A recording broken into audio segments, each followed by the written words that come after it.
So 3 months ago, I bought Jeff Nippard's Powerbuilding program with the intention of reviewing it. However, after giving it a little bit of a look through, the plan changed. I liked it so much, I decided just to do it.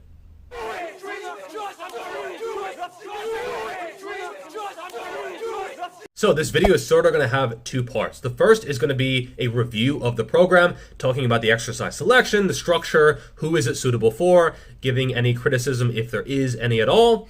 And then the second part is going to be my experience with and results from the actual program, some of which might not apply to you, but I think is still relevant. So I did buy the program. It was about $50, and I could have gotten one for free. I'm sure I could have just asked Jeff, and he probably would have sent me one for free had I said I'm just doing a review.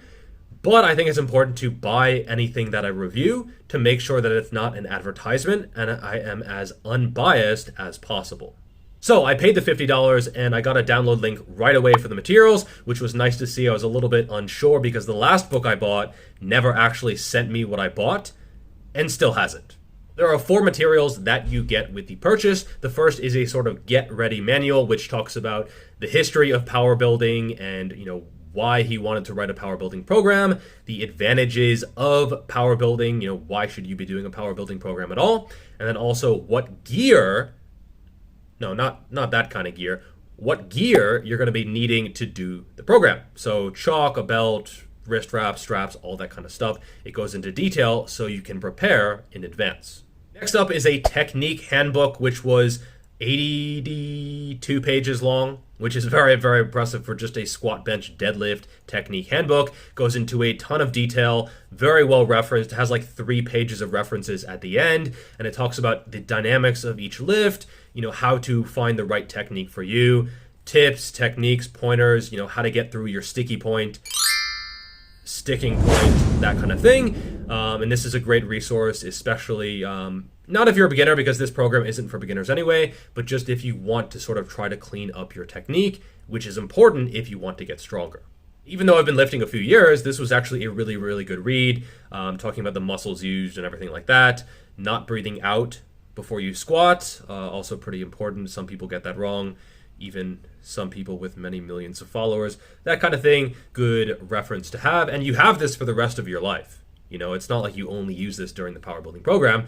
Whenever you're doing a squat, bench, deadlift, this is a good thing to have on hand. Third resource is an Excel spreadsheet. It has the whole program in an Excel spreadsheet. You can plug in your maxes at the start of the program, which he suggests either testing your maxes or testing your rep maxes and then applying a percentage to it if you don't know your maxes, which you probably should if you're an intermediate. This shouldn't be too difficult. For me, I've had this open on my computer like 3 months straight. I would just check it before I went to the gym, took a quick picture, and then went. I guess you can put this on your phone as well and just have it there. That might actually be better than just taking a picture, but I guess I'm kind of old school in that regard. Final resource is the program itself, which was 113 pages long. It goes into great detail about not just the exercises that you're doing, this is this day with the sets and the reps and the RPE, but it talks about why you're doing everything, the progressions, the total volume, and it really does emphasize the why, not just the what. So I did get the sense that he's actually trying to teach you about what makes the program work. It's not just throwing a bunch of exercises and numbers at you. There's actually something greater that is happening behind the scenes. One thing that I really liked was that it has exercise video demonstrations for every single exercise. It's either a video that he has done before where he shows the exercise in detail with technique, or it's an actual unlisted video on a separate channel that only you or only program purchasers can see. So either way, he has you covered, and it is definitely an in-depth detailing of the exercise. It's not like him pretending to bench press at his desk. No, it's everything you need to know about the movement. It also has 3 or 4 pages of exercise substitution. So if you don't want to do a particular movement, or you can't for whatever reason, perhaps an injury or perhaps a lack of equipment or whatever, he gives you a pretty easy list of substitutions, and you should be able to find something that you can do on this list in any normal gym. Now let's get into the actual structure of the program. It alternates week by week. The first week and every week after that are more or less full body workouts to the tune of 5 per week. So if you've been doing a lower frequency per exercise or per muscle group program, perhaps a bro split or whatever, this might be a little bit much to handle. Throw it. I dare ya.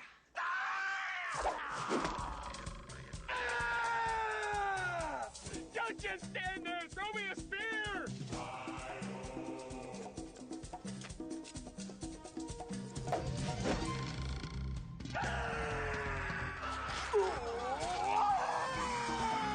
And if you're a beginner, probably not the program for you, which he is very upfront about. This is an intermediate and advanced program. It's full body off, full body, and then sort of an arm and pump day on Saturday, followed by Sunday being off as well. This might seem like a lot to handle, but realize that it's not a truly full body workout every single day. You have, a squat or a bench or a deadlift. You have maybe 5 or 6 exercises total for 2 to 4 sets each. So it's not an overwhelming amount of volume, and it's not working every single muscle fiber in your body. It's prioritizing the big basic compound movements. So it is tough. It is a step up from some programs, but it's not, complete soul destruction every single workout. If I could think of one word to describe this program, it would be reasonable. It's just a reasonable program. It's logical, it's well put together, it's not crazy or extreme or hardcore, it just makes sense. Then the second week, and week 4, 6, 8, and 10, you have upper, lower, upper, lower, upper, lower. So you're in the gym 6 days per week. He also does have a 4-day per week option. I just went for the 5 to 6 day per week because I like going to the gym. In terms of exercise selection, I would say it was 90 to 95% exercises that I had done before, which is a good thing. I've been training for a while. I've experimented a lot in my training. So if I see a program and a lot of it is new, it's not a good sign. It's a sign that it's doing like circus trick, bullshit, like challenge, CrossFit type of exercises, and that's not going to be optimal for muscle growth or strength increases. So when I see a program, if it's mostly like the basic tried and true exercises with a little bit of unique flair type of stuff, to me, that is optimal. And again, it's a power building program. So it's basically taking bodybuilding and powerlifting, locking them in a hotel room and seeing what comes out 9 months later. And it's exactly what is advertised. It focuses on bench, squat, deadlift with a little bit of accessories and then a little bit of sort of non-powerlifting fluff type of work for the arms, the shoulders, the back, etc., to focus on the bodybuilding side of things. And to that extent, it does a very, very good job. The volumes make sense. The RPEs make sense. It's not like everything is RPE 10 or beyond failure. It takes into mind the recovery aspect. I did make some modifications to the program, which I'll go into right here, but I would say 95% I did exactly to the letter. Try to follow the RPE as was written, as best possible. The sets, the reps, the exercises, everything. One thing I did change was I didn't have a glute ham raise, nor could I do Nordic hamstring curls because I couldn't find a bench that was the right height to put my feet under and do those. So I just swapped them out for machine hamstring curls. Pretty similar. I also skipped bicycle crunches outright, not because I didn't have the equipment. You don't need any equipment at all. But just because I didn't want to do them, I have great respect for Jeff Nippard, but there's no amount of respect in the world that can get me on the ground doing, fucking bicycle crunches. Sorry, Jeff. Sorry. I did, however, do hanging leg raises instead as a sort of compromise, and also I did do calves. I did actually train my calves for probably the first time in a year or 4.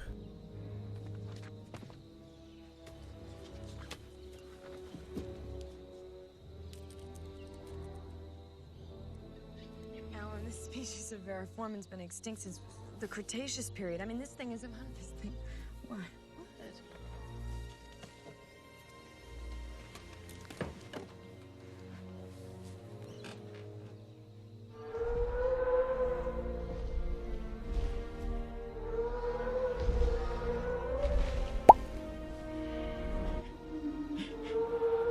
But, it was written in the program, so I did it. Just no bicycle crunches, goddammit. Never, ever. There was also one other big modification that I made, but I will talk about that later. Next, I'll talk about movements that I personally really liked in the program. The first is the sumo block pull. Now, I've been doing sumo forever. I've done sumo rack pulls, but for sumo rack pulls, it's hard to get in the right position because the rack gets in the way of your feet. And so doing them off of blocks felt very natural. It's a good way to overload because the weakest position is in the very bottom. So when you elevate the bar, you can add, 10, 15, maybe even 20% load, and it's a good way to overload the movement. In the plan, it goes from 5-inch blocks to 4 to 3 to 2. I actually just kept it simple and stuck with 5 inches because I personally found that was enough to get the job done.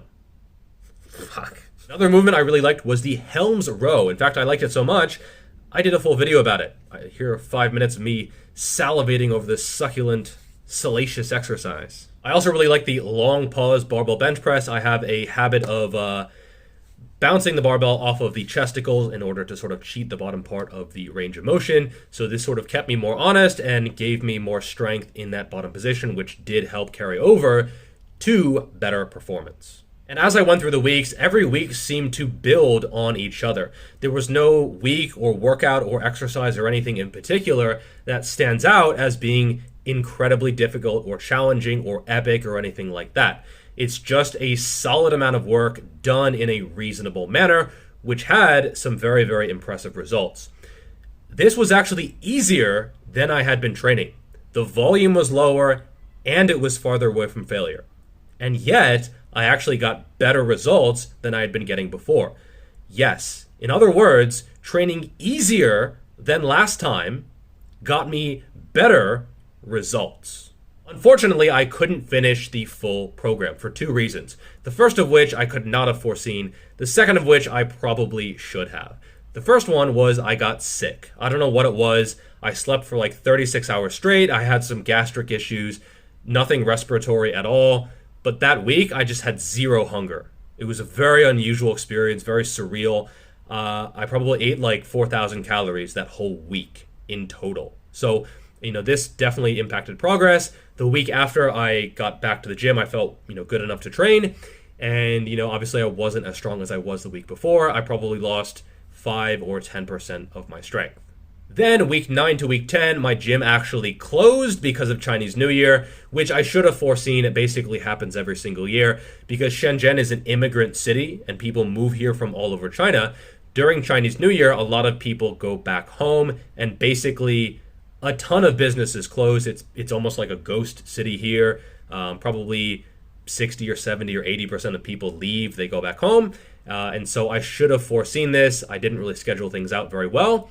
And I should have started the program a little bit earlier, but I just didn't have access to it. And I sort of did it on a whim.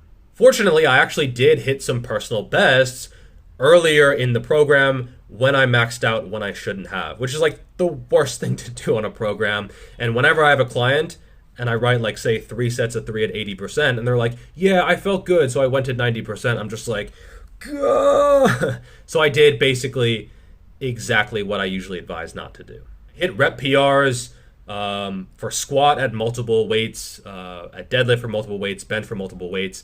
And if I had not gotten sick and if the gym had stayed open and if I had kept, progressing the way things were going, I definitely would have hit PRs on squat, bench, and deadlift, all 3 from one program, which is definitely a good sign.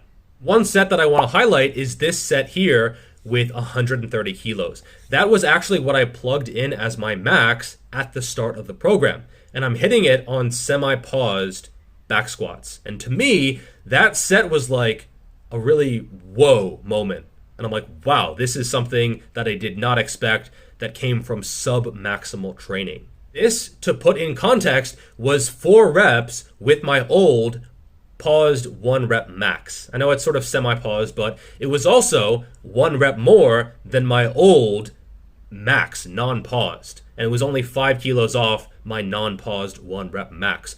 And I probably even had another rep in the tank. So when I did this, I was just, maybe there's something to this reps in the tank kind of thing after all. In terms of the bodybuilding side of things, how much muscle did I gain over the course of the 8 or 10 weeks? That's really hard to measure. I've been training a few years, and thus, realistically, especially naturally, I might gain a kilo of muscle per year if everything goes really, really well. So, over the course of 10 weeks, it would honestly be a matter of grams.